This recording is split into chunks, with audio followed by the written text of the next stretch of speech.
Welcome back to the Level Up and Live podcast. I'm your host, Sean Myers, and we're on a mission to empower 100 business owners in Montgomery County over the next 24 months to design a life they don't go to regret without sacrificing health, relationships, or spirituality. We do this through the Level Up and Live Mastermind Group, 5 pillars: accountability, clarity, guidance, support, and community. Today, I'm fired up to spotlight a leader in our community, Jeremy Royster, owner of Inferno Customs right here in Willis, Texas. Before becoming a business owner, Jeremy served as a firefighter, and now he's fueling his passion into building a powerhouse customization shop for trucks, Jeeps, golf carts, and marine audio. Alongside his wife, Megan, Jeremy isn't just growing his business, he's growing as a leader, a husband, and a father, and he's bringing other business owners with him. Jeremy, welcome to the show, brother. Hi. Did I say your last name right? Jeremy Royster? Yeah.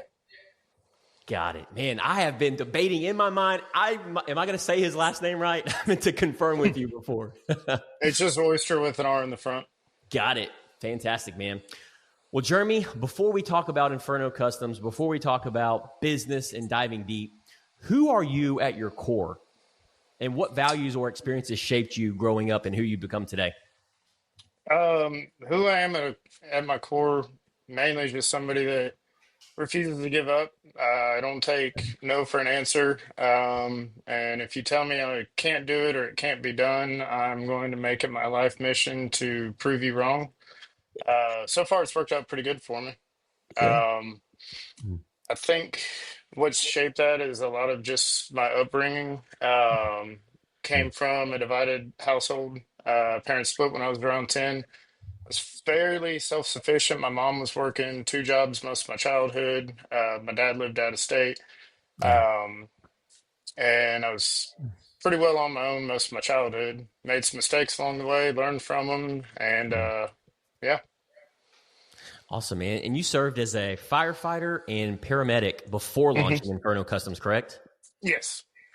How did that experience prepare you for business ownership or even spark the desire to start your own business? Oof. We're going to need a longer podcast for that. Bring it on, brother. So I started off as a volunteer firefighter in 2008. And then decided I wanted to do that full time. At that time, I was a full-time welder. Looked up at a guy in our shop one day, and I had just got done welding I think it was a 10-inch piece of pipe. It was 120 degrees inside that shop, and we couldn't have fans on us while we were welding. And not only that, we had to preheat the pipe to 400 degrees, and there was a lake underneath me. And I got done with that weld. I turned around and looked at a guy that was 65 years old doing the same thing I was doing. I was like, you know what? I don't want to be him when I'm 65. So then I went to EMT school, then paramedic school, then fire school. Stayed as a volunteer firefighter for a while, was a paid paramedic for a long time. Went into working as a paid firefighter in 2017. Served as a field training officer as well as a supervisor for EMS. And something, I don't know what it was, something was always in the back of my mind saying that I was in the wrong place. I didn't know what that meant. I didn't know how to interpret that. And during COVID, I started flipping golf carts in the garage. Our schedule was 2 days on, 4 days off, so I had a lot of time. And if you're not making money, you're spending money. So made it a choice to flip the golf carts during my days off. That quickly turned into me getting in letters from the HOA saying I can't run a business out of my home. That turned into a storage unit that we were working back and forth out of. And it was fun. And then one day, it was New Year's Day. I think it was 2023. Yeah. My wife was still asleep, laying on the couch. We were having a lazy day. I jumped in my golf cart to go run to the storage unit because it was around the corner from my old house. And they had just built a new shop adjacent to the storage unit, and the landlord was standing there, and he goes, "Well, you want it?" And I go, "Sure, why not?" And no intention of like Yeah. actually running a legitimate business or a vision of where I'd be with my wife in such a short time. I mean, we moved into that building, there wasn't even electric in there. I was working off a generator for a week and a half. Wow. Fast forward a little bit, walked into the shop one day after I got off duty. There's a shop full of golf carts. And I was like, I don't even like golf carts. What am I doing here? And my wife's like, I have no idea, but we're doing it. So then we made a pretty seamless transition into marine audio because we're heavy with the lake culture around here. Started doing marine audio, and there was still something missing. When I was 16, I used to work for a truck accessory shop, and it was always my dream, at least as a 16-year-old, to have my own accessory shop for trucks. And all of a sudden it happened. We made that transition, and it's it's really neat now to look back at the journey and realizing that God has been working on this all these years, and here we are. Man, that's just a beautiful story. I wanted to kind of peel back the layers just for our audience and viewers. You had mentioned that 16, you had a manifestation, you had that visualization that you would always, that you would want to own your own accessory store, and you had painted that picture in your mind. Do you have any family members, friends that have a background in business ownership or entrepreneurship, or did you just take that Yep, leap of faith yourself? just took it myself. My dad was a mechanic for his entire life, so I Mm-hmm. mean, I've got pictures right here that Yeah. of me 4 years old in the garage with my dad building all kinds of stuff. So tinkering's always been in my blood, I guess. And that's where you've got a lot of, because just building a relationship with you, you're really good with your hands and you're really good with in your industry and what you're doing, like golf carts, boats, and even, I mean, that probably transitions over to firefighter and like paramedic as well. It sounds like you really like that hands on, is what I'm hearing you say. Yes, Yeah. and I don't want to sound like a braggart, but as my time serving as a paramedic, I was pretty good at as a paramedic. Made supervisor fairly quickly, Yeah. and it's a hard medicine's a hard concept for a lot of people to grasp, but I Yeah. assimilated everything medicine wise, even when I was in paramedic school, Mm. to a vehicle, and somehow it made sense to me. Wow. That's beautiful. Now take us back to day one of Inferno Customs. What was the vision? This said you at 16, you had visualized, you had manifested it. Take us back to day one. What was that vision, and what did those early days look like for you when you started your business? So that's which day one are we looking at? Are we looking at the day one of a 16-year-old kid, or the day one of a guy flipping golf carts out of the garage? Day one when Inferno Customs came to that opened up. Um, well, I guess that was New Year's Day. Yeah. And honestly, at first, it to be completely honest, it was never Yeah. intended to be a main hustle. It was always a side hustle. Um, Hmm. and it quickly just manifested and developed and to this thing that we're now learning how to control and learning how to grow appropriately in a healthy way. Yeah. Well, and it's relatable too. A lot of business owners and owners, I mean, they're going through the same. We're all students of the game. We're all imperfect Hmm. action takers. So yeah, whatever you've got to share, man. What was that vision? Obviously, you had a little bit of idea, and what were those early days like? Feel free to speak freely. So I'll pick the point where we started to make the transition away from golf carts. Hmm. We still will work on some golf carts if people bring them to us, mainly repeat customers because they are our customers. Our customers are our family. Yeah. So we don't want to abandon them.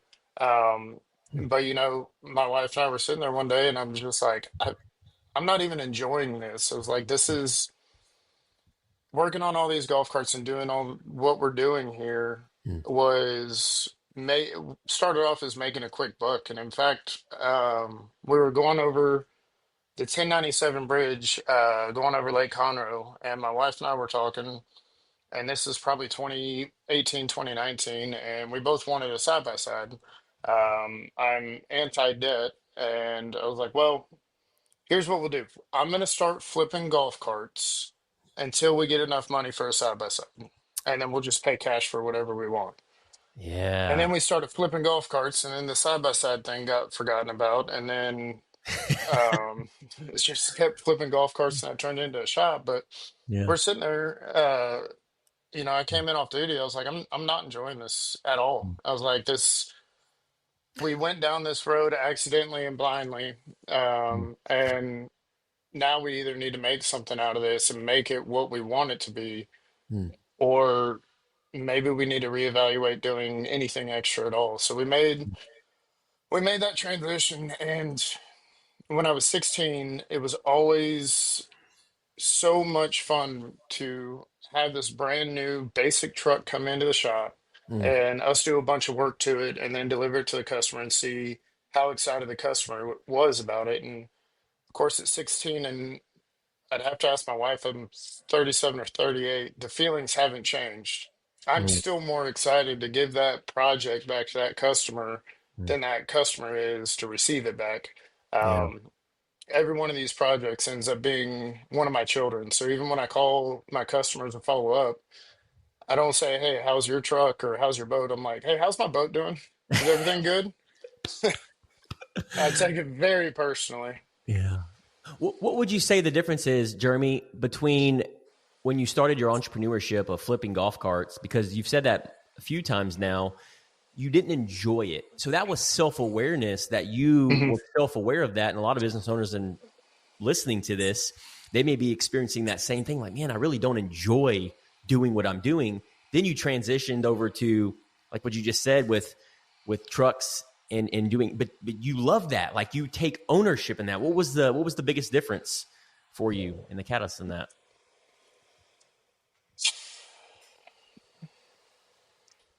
Hmm.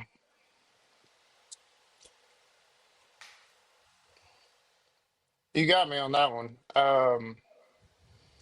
That's what good I think questions do. just, yeah, just walking in, and the golf cart thing always felt more like a grind, and Mm, it wasn't an enjoyable grind. It felt more like we're punching the clock 8 to 5, Monday through Friday, and it was, also taking mm, time away from my family, from my two yeah, daughters. My youngest daughter was born in 2019, so she was right there with me while we are doing these things. yeah, Um, and taking time away from my kids' childhoods to do something that, mm, yes, it makes money, but our bills were paid. mm, So why are we doing this if we're not enjoying it? mm, Um, yeah, mm, and it literally felt like punching the clock. Make yeah, the transition now. You can ask my wife. There's sometimes where I'll wake up at 3 o'clock in the morning, or I'll wake up at 4 o'clock in the morning, no alarm, no nothing, and I'm ready to go. yes, yeah, And here lately, I'm making it a point to leave at 5 o'clock on the dot, whether or not the shop's closed up or whether or not I still got a bunch of computer work or other work to do, because I want to go home and see my kids. But at the yeah, same time, as soon as those kids are in bed and I'm going to bed, I automatically start thinking about the next day, like, and mm, not out of mm, anxiety, but more out of excitement. Like I'm excited to go do this. yeah. What do you think that excitement is? What is it about it excites you? Honestly, I think it's the freedom. Um, you know, a lot of people come to us, and they don't know what they want. They know that they just want something different. Yeah, Case in point, uh, right before this podcast, I was out on the water looking at a boat, quoting a boat for some audio and lighting. I met with the clients last night, showed them one of our previous projects, went over it with them, showed them everything, because a lot of times people may call us and say, "How much is an audio system?" or "How much are lights?" yeah, Well, you don't really walk into that'd be like walking into a car dealership and going, "Hey, how much is the truck?" "Well, what do you want?" right? Yeah. And Yeah. so having the freedom to create these projects, like I assimilate it to art. Like my sister is an incredible artist. She's always been able to draw, do these incredible creations on paper. I Yeah. can't draw a straight line with a ruler, but I can weld a straight line blindfolded backwards and half asleep. And being able to turn something that just most people look at as just a lifted truck, and I look at it as, hey, that's a piece of art. That's mine. I did that. We did that. Yes. Um, and I think Mm. that's what gets me so excited about that. Dude, I completely agree with you. And you've just distinguished that. I hear you, what I'm hearing you say on the golf cart business was more like a transactional. There wasn't a emotional, compelling nature to it. So it wasn't Right. sustainable. You were just doing it for a paycheck. And we both know where that leads. It leads Yep. to misery. It leads to getting stuck, frustrated, unhappiness. And now you get to use your talents, use your God-given gifts, and get to work with your hands, get to customize it and that piece of art with the customer. And I can hear it even in your voice, and you're getting to do that. So that right there is like, how does Jeremy Royster get to do that every single day of every single minute? And then the other things that deplete your energy, you either outsource, delegate, or remove yourself from those things that deplete your energy. And that is the entrepreneur journey. That is designing a life that you don't grow to regret, so you don't sacrifice these other areas, because now you're getting to have that freedom why you got into it in the first place. And any business Right. owner, entrepreneur listening to this can do the same thing that you're doing. And you're on that path, and you're just speeding that up. You have any thoughts on that? I mean, you pretty well knocked it out of the park there. I don't know how I can really You add did. to I was that just kind of one. paraphrasing, but man, you nailed it. You started it. Yeah. I want to Um, I Go want ahead. to ask you, because a lot of business owners listening to this, we all have, I feel like, I know I've had them several times, imposter syndrome. Every business owner has that moment of, am I really cut out for this? Do I have what it really takes to get to where I want to go and who I want to become? What was yours? What was that moment for you? Or have you had one of those moments? Every day. Mm. Every single day. I sit here and I go, Yeah. one, I wonder how I'm even in this position. Wonder why God put me here, why God put my family here, Mm. why God gave me a wife that's going to put up with my crazy antics and going, hey, we're going to go do this. And she's like, okay. Um, and I don't understand it. I'm Mm. very thankful for it, but I don't understand it. And I think that it consistently, as far as the business side and the learning and the journey on working on the business, I very much have that imposter syndrome, and it's something that's there every day, and we just keep working on it. My wife and I both, we work on it, we educate ourselves on it, Mm. and we keep going down the punch list.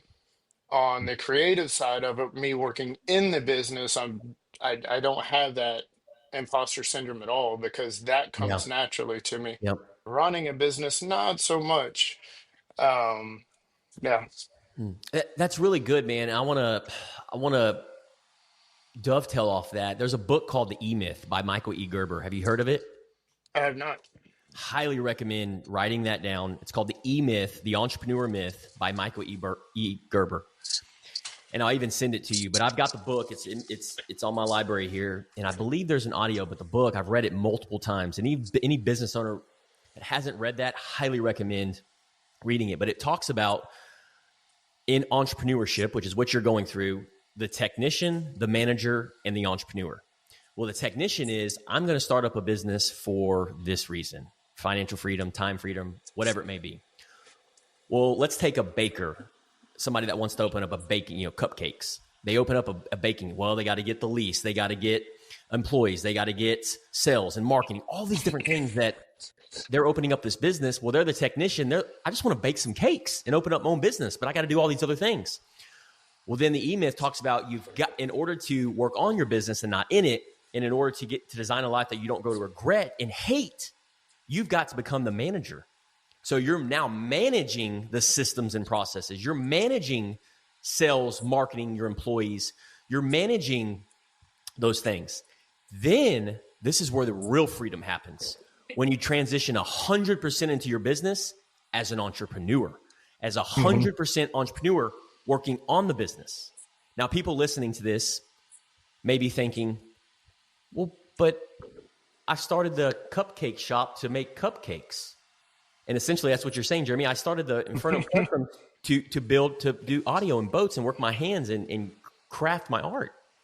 And here's the key ingredient. You can still do that. You can still do that. And that's where there is false conception out there where people think, oh, I've got to do what I don't enjoy doing, sales, marketing, all these other things. No. Yes, you have to, I believe, you have to learn those things. You have to do those things. But that's the whole point. You hire, you outsource, you hire, or you bring within people to do those things so you can do what it is that you enjoy doing. And that's where a lot of people, business owners that I have learned over the last 10 years is they do it wrong. Jeremy Hmm. can do and design a life that he doesn't go to regret by doing just that is exactly what he wants to do. Meet with his customers, craft his personal art and his experience to exactly what they want, and then have the technicians and the managers to manage that for him. That, my Exactly. friend, is designing a life that you don't grow to regret. And so many people have it backwards, right? They start a lawn care company. They start flipping golf carts. They start an insurance company, real estate company, lawyer. And then 5 years in, they're like, holy smokes, dude, I have sacrificed my marriage. I've sacrificed my health, my relationships. I hate what I do. And that's not even the reason I'm not even doing the thing that I set out to do. Hmm. So the E-Myth walks you through that process of technician to manager to entrepreneurship. And you're on that journey, and I love being on this journey with you. Do you resonate, or you have any thoughts on that? Absolutely. And I think, ironically, it kind of ties back to that imposter syndrome, right? Mm. So, um, started in the marine audio, the truck thing, and the truck scene because I'm good at that. I'm Yes. comfortable there, right? Yep. And for over probably almost 20 months, give or take, it was me.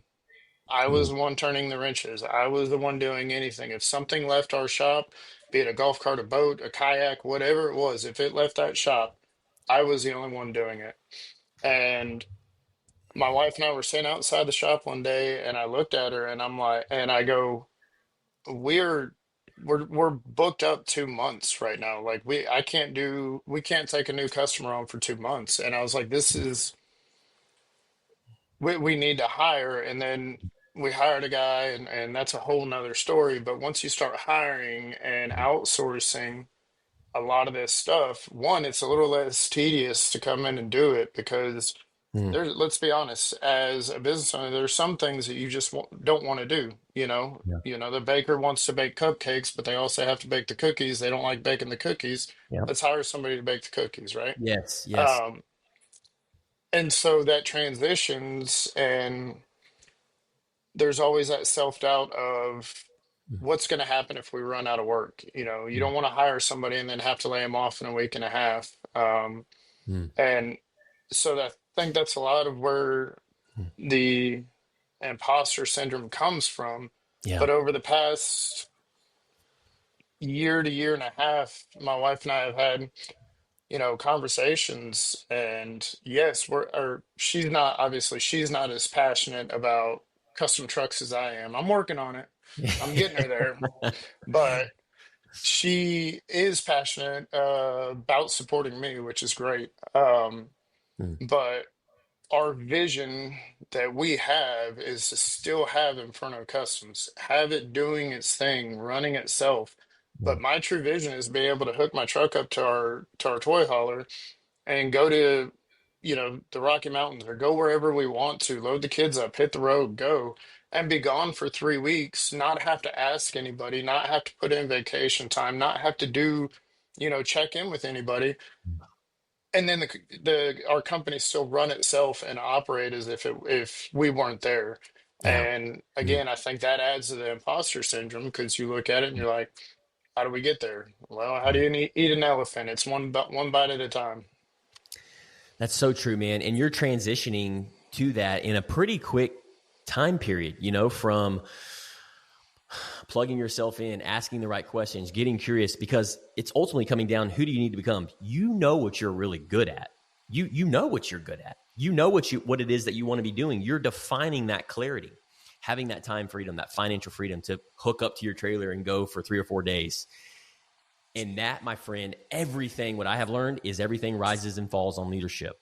And now you're Hmm. transitioning. Now, even our listeners and audience and viewers, we, I, the way I look at it is we will always be evolving as humans and as leaders. And that's what excites me the most. And that's what I become obsessed with, is because you're a leader in your family, for your kids, for your wife, even in your business. And that is an alignment. So now it's like, okay, how do you handle the weight of leadership with your people, your team, your family, and your customers? And I know the answer to that. That's something that I've been exploring myself, but I'm curious with you, Jeremy, and just for our listeners, how do you handle the weight of leadership? Because that's what you're transitioning into when people like your team, your family, your customers are depending on Jeremy. So I've I've been a natural born leader in the right settings over my life, right? Yeah. Be it playing sports or other organizations. I've always kind of had that leadership role. So I jump into this thinking, hey, we got this. I'm previous supervisor. I had people begging to come work on my shift. I Yeah. didn't lose anybody. As far as people quitting or leaving, they just simply didn't happen on my shift. And thought it'd be easy. Well, that's a different type of leadership. When you're the one creating all of it, it's a whole different ballgame. Yeah. I'm also a firm believer in humans only learn through adversity. We don't learn through the easy times. We only learn through the hard times. Agreed. Um, and to add another layer to that, I think most people in this world do what they're good at because it's easy. Well, Mm. we're not learning through adversity on that. So I build cool trucks and build, awesome audio systems because I'm good at it.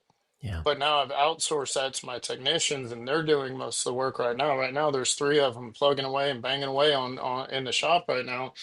Mm. I'm not good at running a business, Mm. right? I Yeah. have so much to learn. Yeah. So I'm not good at it. I need to do more of it, Yeah. right? If you're not Yeah. good at burpees, what do you need to do? You More need to of it. do more burpees, Yep. right? Yep. That's right. So Mm. keep doing it till you're good at it and then find the next thing that you're not good at and do that till you're good at it. Yeah. That's really good. And that's really knowing thyself and really self awareness. It's like, oh, I'm not a good business person, or I don't know how to run a business because don't have a mentor, don't have somebody that I can, because it's caught, not taught, that can train me Right. or hold my hand or run alongside of one or two levels on being in that entrepreneur journey. And I think that's why you've seen so much growth in plugging yourself into the Level Up and Live Mastermind group and seeing the different perspectives, seeing, shedding the light on some of these blind spots. You're like, oh, you know what? Because what do we do outside of that? We isolate ourselves and we're just like, roll up my sleeves and I'll get it figured out. And Put then the we pick our blinders head up. on. Yeah. And we pick our head up and we wonder why we're so exhausted, why we're so tired and so fatigued. Because I know with you, a guy like you and Chad and all these other individuals that are in the community, the hardest part is showing up. But if you show up, you ask questions and you lean in, dude, it's not if, but when. Because Yep. then you're asking yourself, you're asking the right questions, because you learn from the people that are down the road that you're wanting to go down, that have that time freedom, financial freedom, or the business is running itself. In the Right. whole thing, we have to give ourselves grace. We have to give ourselves mercy, because it's like you said, it's not like we're a young kid. We touch a stove. We're like, oh, I'm not going to do that again because it was hot. We are adults and we've had the same habits, same rhythm, same discipline, same routines for 30 plus years. And a lot of times Hmm. we fall back into those old habits if we don't have somebody challenging us, empowering us, holding us to higher standards and accountability. And you're embodying that. So that's what I love about you. And I wanted to acknowledge that about you, because a lot of times ego and pride gets in the way, for the most part. Well, and when we first started flipping golf carts and I first got this shop, right? Yeah. Originally, when I signed the paperwork on this shop, I'm like, hey, the rent's only $2,000 a month. We're making that right now. And now me and my buddies have a place to hang out with, on the weekends if we're not on the lake, I'm Yeah. gonna make this awesome man cave. Yeah. Well, that lasted for about 3 days, and then it was like, hey, maybe we can make something out of this. Yeah. And my original mindset was Hmm. I'm going to put Action Buggies out of business because they're right around the corner from us. And I'm going to put Conroe Golf Carts out of business. I'm going to put all these other places out of business. Yeah. And it didn't take long before I realized, like, they're living the same dream I am. They're Yeah. doing the same things I am. They're focused on that golden ticket at the end of it. Yeah. Um, there is so much more growth that can happen when you network and embody all these different people and don't compete, but Yeah. grow with them, right? Yeah. It's that abundance mindset versus the Right. scarcity mindset. I love that mentality. And I would just ask and empower any listener audience, if you were watching that, rewind that for 15 seconds and listen to what Jeremy just said. That was absolutely pure gold on an advice and obviously conviction and an authority from what he just shared. Working together in alignment versus you're my competitor. I'm not going to share my blueprint. Hey, dude, copycat me. Here's my blueprint. Exactly. But you're not going to do it better than me, right? Because I'm going to outwork you, right? Right. I'm going to outwork you. Right. I'm going to out-strategize you.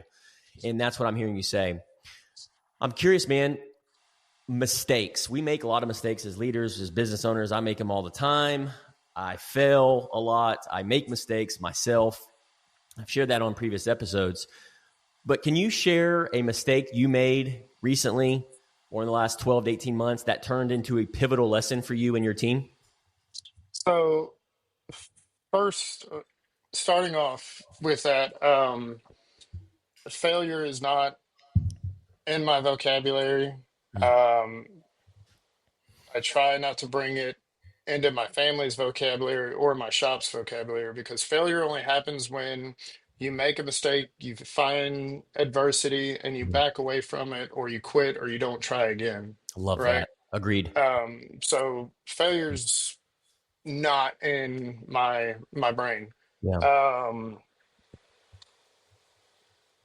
hmm, mistake.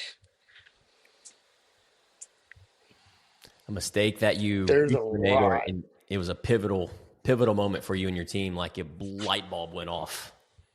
Um, I think honestly, when we started to hire people, Mm, right?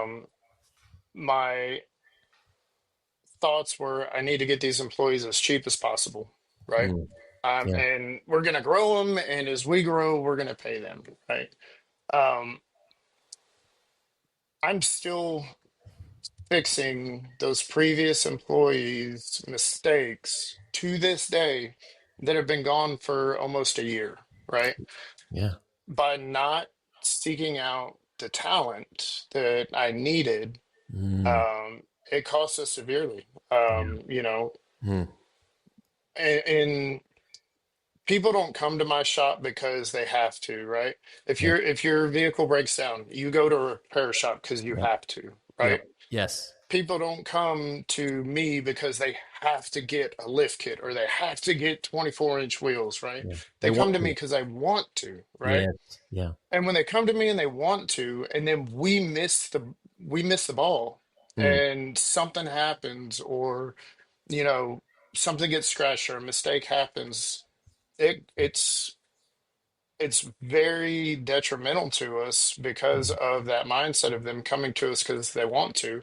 yeah. So these employees that, I previously hired that, hey, these guys aren't going to work out for us. They don't Mm, have, that quality that we need. yeah. That was Mm, that was probably the biggest lesson that we've learned so far. mm, And in fact, it caused us also to develop QA processes and yeah. um, written SOPs for QA as well as Yep. changing the way that we hire people.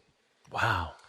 So for any listener and business owner listening to this, man, what Jeremy just said is an absolute masterclass. And what to paraphrase that in my own understanding and going back and listening to this is what I'm hearing you say is hire slow and fire fast. Absolutely. And man, that's such a huge lesson to be learned as a business owner, because when you first start out, you're like, oh my gosh, you're doing everything. You're wearing dozens of hats. And then you get to a place you're like, okay, business is coming in. We're booked out 2 months. I need help. Hey, brother-in-law. Hey, person off the street, come help me. And we're not in alignment with values and mission and vision and who we're actually looking for. And that's what I'm hearing you say. And now, okay, I need to have this systematized. I need to have an SOP for hiring. I need to have questions. I need to have slow down a little bit and have the right attitude. Hire for attitude, train for skill set. And that's just part of it. It's like you said earlier. It's like you don't like the word failure in your vocabulary. I agree with you on that. And when I use that, I know that I use that lightly, because in my mind, it's like I'm never like, even though I say failure, I'm failing forward, meaning in my mind, the way I look at it is I'm learning.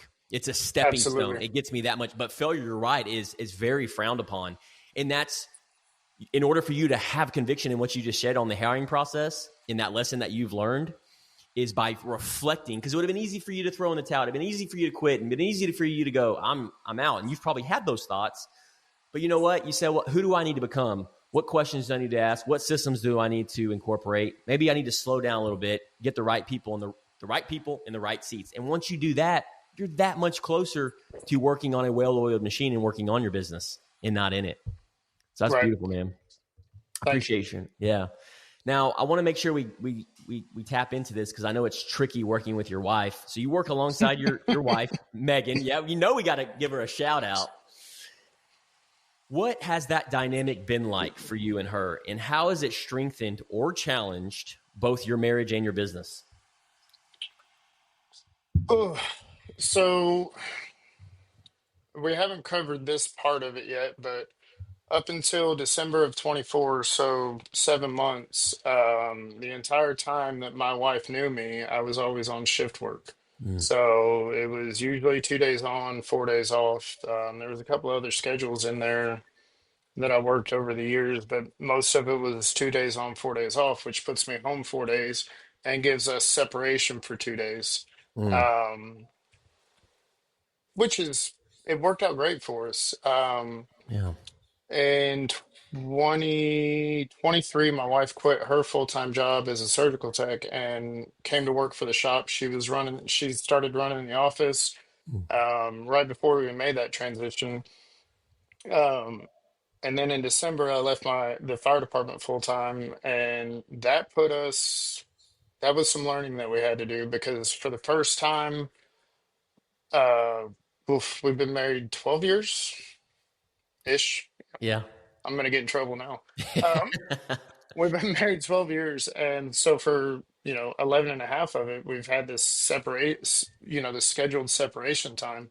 Yeah. Um, Now we're working together. We're a small business, small shop. Our office is a 18 by 16 office that has 2 desks in it and a waiting area. And my wife is within arm's reach of me all day long now.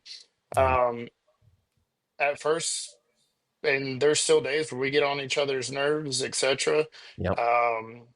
And it's just understanding that we have to leave home at home and the shop at the shop. Yeah. And maybe I'm wrong, and maybe I'll get proven wrong in this in a couple of years or a couple of months, but you're always going to have some carryover. At least we have. Yeah.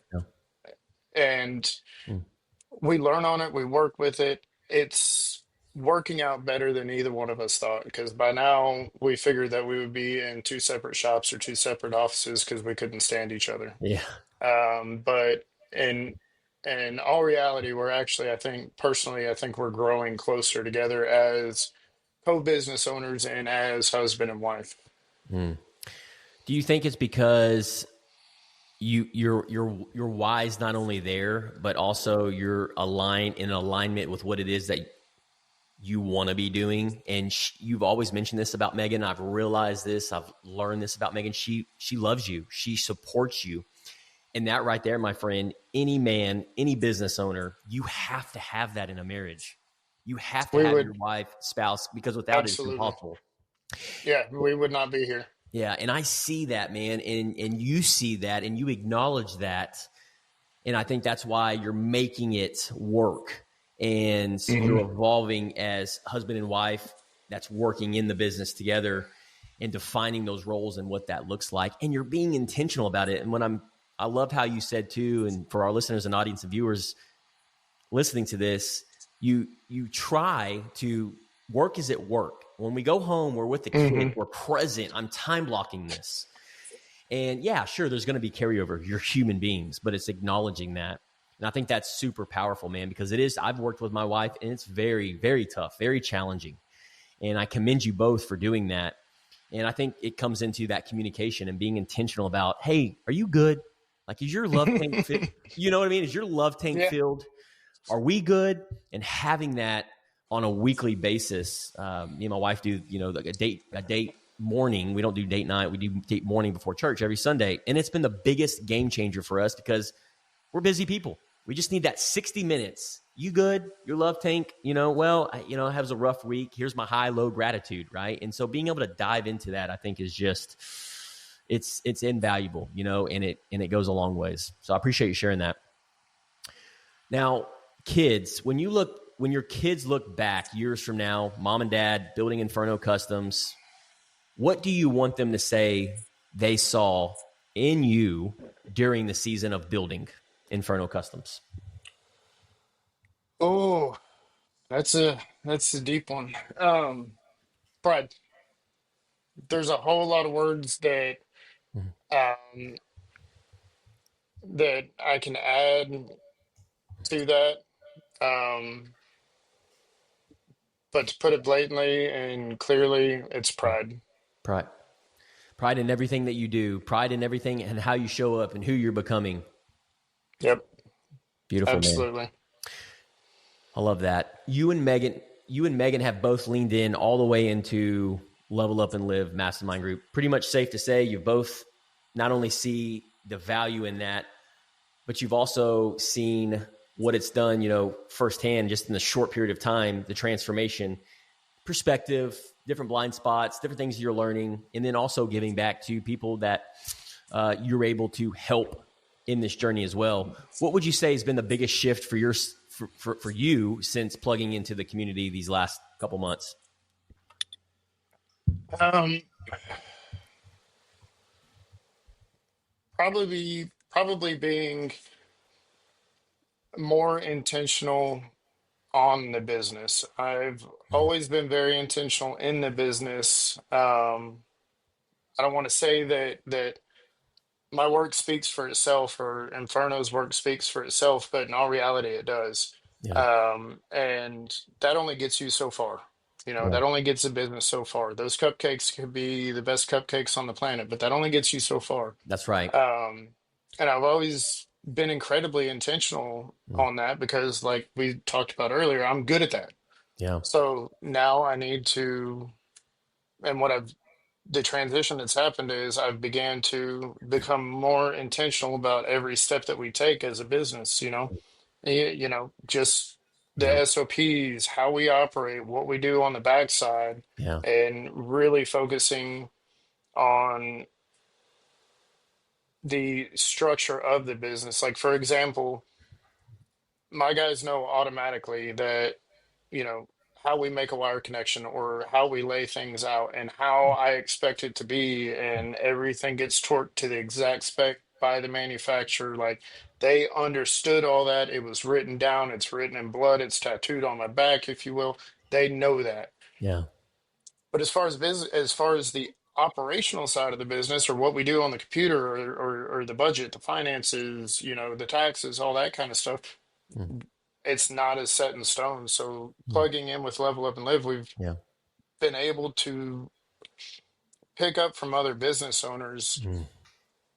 little tidbits every conversation that we have. You get a little here, you get a little here, you get a little here, and then you put it together and you're Yeah. like, that's what I got to do. Yeah. That's amazing, man. And you're not just attending, you're not just showing up. And just for selfish reasons, I want to ask this question. I've noticed about you too, Jeremy. This means a lot to our community. And I know it means a lot to the people that you're impacting and serving, because it's not just about Jeremy. It's not just about him. But you're also enrolling other business owners into this mission at Level Up Live. Why do you Hmm. believe it's important to bring others along with you? Um, any knowledge that's not shared is lost, right? Yeah. Because it's one of those things that if you don't share it, you take it to the grave with you. Mm. So if we're not sharing the knowledge, we're not growing. Yeah. Mm. And it's made such a impactful difference on me as well as my wife. Why not share that? Yeah. And why not show other people, even if it's not for them, because it's not Yeah. going to be for everybody, That's but right. at least share the knowledge with them, bring them Yeah. in. Hey, Mm. check this out. And Mm. it goes back to what you were talking about earlier, where we were speaking about working with other businesses, even the ones that are the direct competitors. Like Yeah. a, a, a previous person that I thought was this monster competitor of mine called me a couple of weeks ago to check on me, and we had a 45-minute conversation. And how did that make you That feel? It blew my mind. Yeah. Absolutely blew my mind. Yeah. Um, Mm.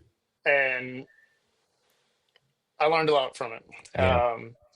But if we're not sharing knowledge that we have, then Yeah. that knowledge dies. And Mm.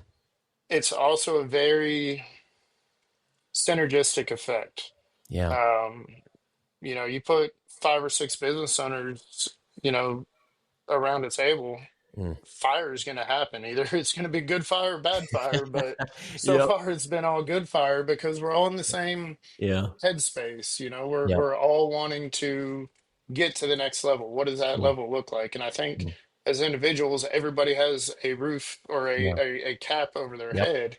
And Yeah. the only way to get through that cap or to break through that ceiling is by sharing knowledge and having other people help break that ceiling with you, Mm. right?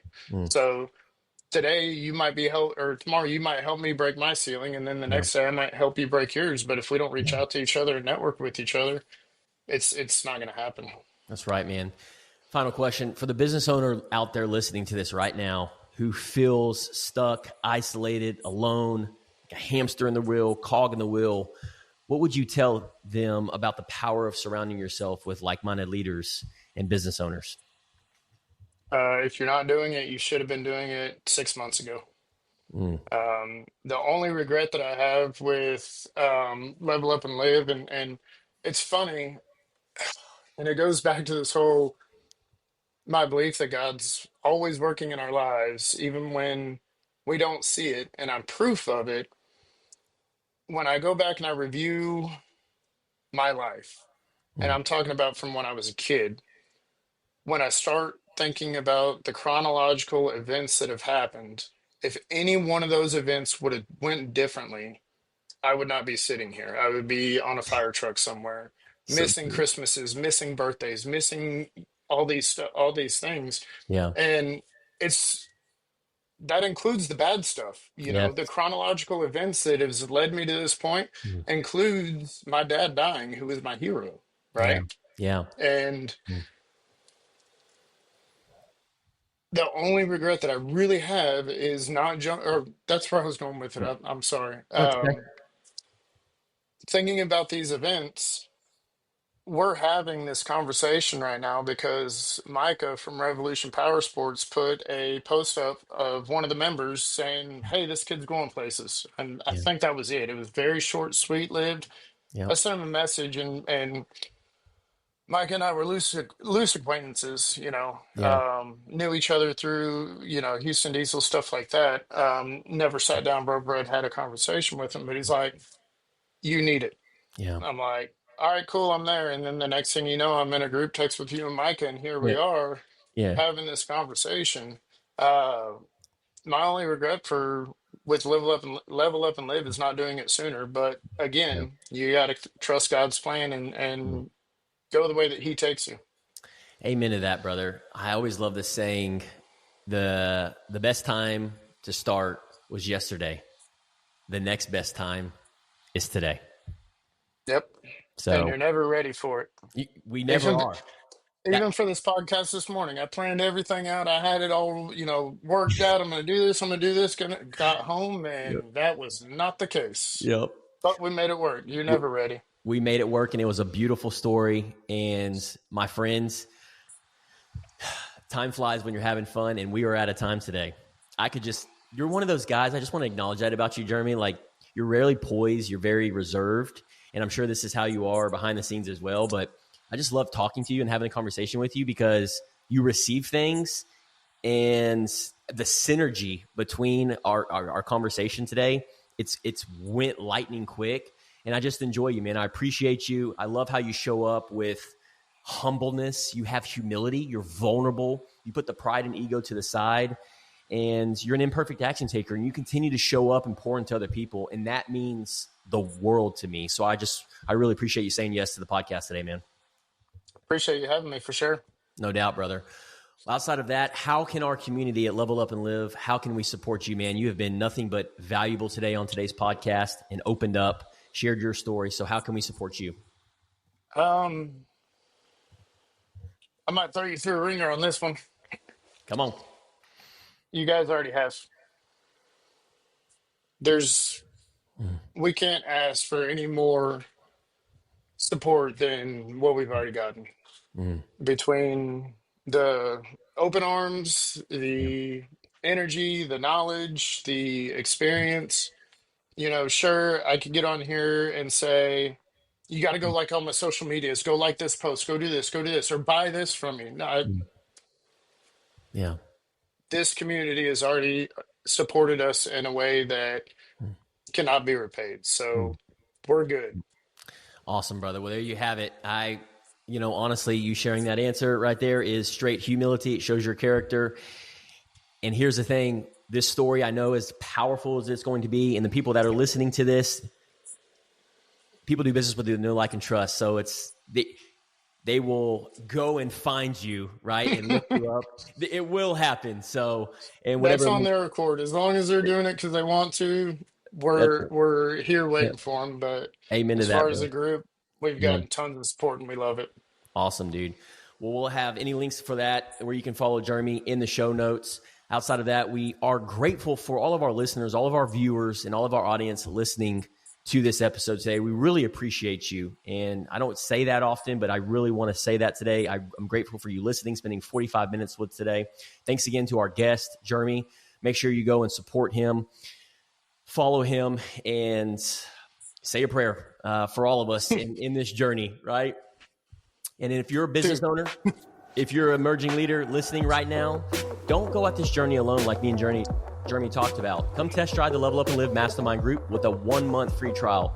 The link is in the show notes. Get clarity, accountability, and a community that wants to see you win. See you in the next episode. Thanks again, Jeremy. Yep.